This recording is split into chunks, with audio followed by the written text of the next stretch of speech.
আমাদের কাছে ওনার এটা ডিসিশন, ব্যক্তিগত ডিসিশন কি হবে আমি জানি না, তবে উনি দেশে যাওয়ার সব ধরনের প্রস্তুতি নিচ্ছেন এবং উনি অলরেডি সেই দিন একটা অনুষ্ঠানে আপনার উনি রাজশাহীতে উনি বলেছেন যে উনি শীঘ্রই বাংলাদেশে যাবেন। তবে আমি যে জিনিসটা মনে করি, আমি যেটা মনে করি এই নির্বাচন দিতে হবে, আদারওয়াইজ দেশে অরাজকতা হবে, আবার সেইখানে অনেক মানুষ মারা যাবে, আন্দোলন হবে, রাজনৈতিক দলগুলি এক হবে, আবার সেই ইন্ডিয়া পাকিস্তান আসবে, আবার সেই যুদ্ধর ময়দান হবে, আবার ১/১১ হবে, আবার জুলাই হবে। এই ফালতু ইস্যু নিয়ে দেশের জনগণ, দেশের মানুষকে আপনারা হত্যা করবেন, আর আপনারা ডোনেশন নিবেন, আর আপনারা হাদিয়া নিবেন, আর শুধু বিএনপির বিরুদ্ধে কনস্পিরেসি করবেন। এবং যদি সত্যিকার অর্থে ওই যে আপনি বললেন যদি এগুলি যে লুটপাট যদি হয়ে থাকে, তাইলে পুলিশ কেন তাদের বিরুদ্ধে মামলা করছে না? দুদক যাদের বিরুদ্ধে মামলা করে, দুদক তাদেরকে কেন অ্যারেস্ট করছে না? যদি এইগুলি, হ্যাঁ বিএনপি আমাদের ভারপ্রাপ্ত চেয়ারম্যান সাহেব বলেছেন যে কোনো চাঁদাবাজের ব্যাপারে উনি কঠোরভাবেই এগুলি দমন করছে। তো বিএনপি তো অ্যাকচুয়ালি কোনো প্রতিবাদ কারো যদি বুঝতাম যে বিএনপি ডিফেন্ড তো করছে না, যদি বিএনপির কোনো কর্মী অন্যায় করে থাকে তাকে জেলে দিন। এবং এটা তো আমাদের ভারপ্রাপ্ত চেয়ারম্যান সাহেব বলেছেন যে তাদের বিরুদ্ধে আপনারা মামলা করছেন না কেন?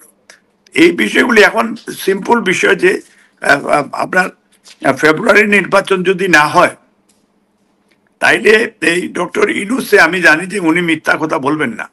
এবং বাংলাদেশের সেনাবাহিনী প্রধান গত কালকে না পরশুদিন বোধহয় উনি বলেছেন সেনাবাহিনী নির্বাচনের পক্ষে রয়েছে এবং নির্বাচন পর্যন্ত সেনাবাহিনী মাঠে থাকবে এবং সুষ্ঠু নিরপেক্ষ নির্বাচন। আমি সেনাবাহিনীর প্রধান এবং সেনাবাহিনীকে স্যালুট করি যে তারা স্টের পেয়েছে যে বাংলাদেশে একটা নির্বাচিত সরকারের দরকার, না হলে এই ফেসিস্ট আওয়ামী লীগরা আবার মাথা জ্বালা দিয়ে উঠবে।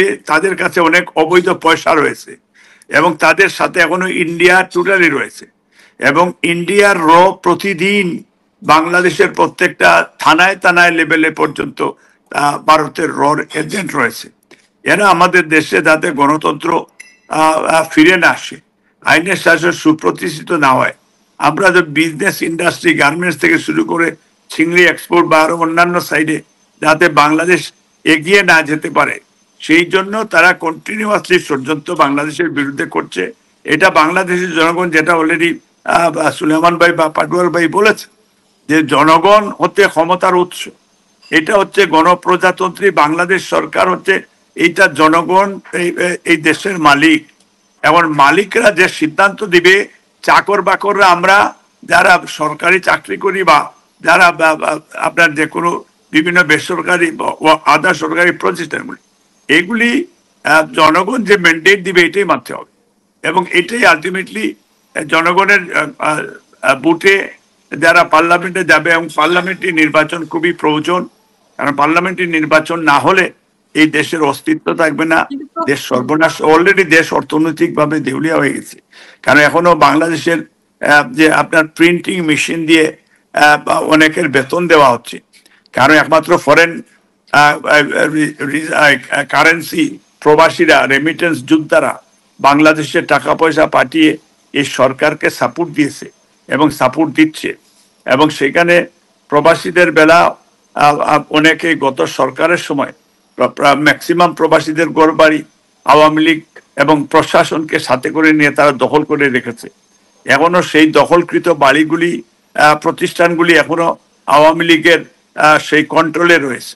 এইটা আজকে আমি মনে করি যে ফিউচারে ইভেন সিলেটেও ওই যে তাদের 2 পয়সার এমপিরা, বিনা ভোটের এমপিরা, যেমন যে আপনার রঞ্জিত আছে, তারপরে হাবিব নামে একটা ছেলে আছে, তারপরে একটা অবৈধ মেয়র ছিল সিলেটে, এরা দখল করে রেখেছে, আরো একটা কমিশনার, তারা দখল করে অনেক প্রবাসীর বাড়িগুলি দখল করে আছে।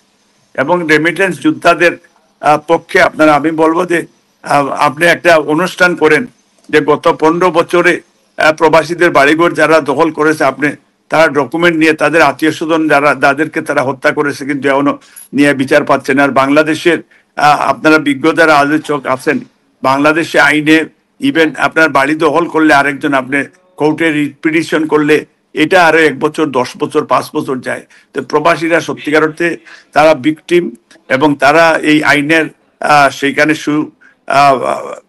শাসন তারা উপভোগ করতে পারতেছে না, বিকজ প্রবাসীরা গেলে 6 মাস 3 মাস দেশে থেকে তারা চলে আসতে হয় কাজের তাগিদে। তো সেইখানে সেই দিক থেকে আপনার একটু কনসিডারেশন দেখে যাতে প্রবাসীদের জন্য একটা শিথিল আইন করা যায়, যাতে 6 মাসের ভিতরে কোর্টের যে কোনো রায় ফাইনাল চূড়ান্ত রায় হয়। আর প্রবাসীদের ভোটাধিকারের বিষয়টাও আপনারা যদি একটু কাইন্ডলি কনসিডার করেন, যাতে এবং প্রবাসীদের সন্তানেরা কেউ এখন doctor, engineer, barrister, ambassador, high commissioner ওয়ার্ল্ডের বিভিন্ন দেশে তারা রিপ্রেজেন্ট করছে ব্রিটিশকে, গ্রেট ব্রিটেনকে বা ইউরোপিয়ান ইউনিয়ন বা আমেরিকা, এবং মিডিল ইস্টেও আমাদের যারা আছে তাদের সন্তানেরা কিন্তু অনেক উচ্চ শিক্ষিত। তো সেই সন্তানগুলিরও বাংলাদেশে যদি আপনারা ফিউচার দেশের কাজে লাগাইতে পারেন, এটা আমার মনে হয় যে খুব উপকার হবে। এই জন্য একটা গণতান্ত্রিক সরকার দরকার। আজকে গত সরকারের যে প্রায় $162 বিলিয়ন দেশ থেকে পাচার করেছে, এই বিষয়গুলি এবং টাকা পয়সাগুলি কবে ফেরত আসবে এগুলির ব্যাপারেও এবং তাদের বিচার হবে কিনা এটা নিয়েও তো একটু আলাপ আলোচনা ফিউচার দরকার আমাদের কাছে। ওনার এটা ডিসিশন ব্যক্তিগত ডিসিশন কি হবে আমি জানি না, তবে উনি দেশে যাওয়ার সব ধরনের প্রস্তুতি নিচ্ছেন এবং উনি অলরেডি সেই দিন একটা অনুষ্ঠানে আপনার উনি রাজশাহীতে উনি বলেছেন যে উনি শীঘ্রই বাংলাদেশে যাবেন। তবে আমি যে জিনিসটা মনে করি এখনো এটা প্রায় 80 ভাগ এখনো আওয়ামী লীগের রিক্রুট বিভিন্ন পর্যায়ে প্রশাসনে রয়েছে এবং সেখানে ষড়যন্ত্র কন্টিনিউয়াসলি, এই ষড়যন্ত্রকারীরা আওয়ামী লীগ এবং র মিলে জিয়াউর রহমান হত্যা করেছে, বেগম খালেদা জিয়াকে জেলে দিয়েছে এবং তারেক রহমানের বিরুদ্ধে এই যে আপনি নিজে বললেন যে অগাস্টের নির্বাচন, এটা তো গভর্নমেন্টে এত ডিলে করবে কেন?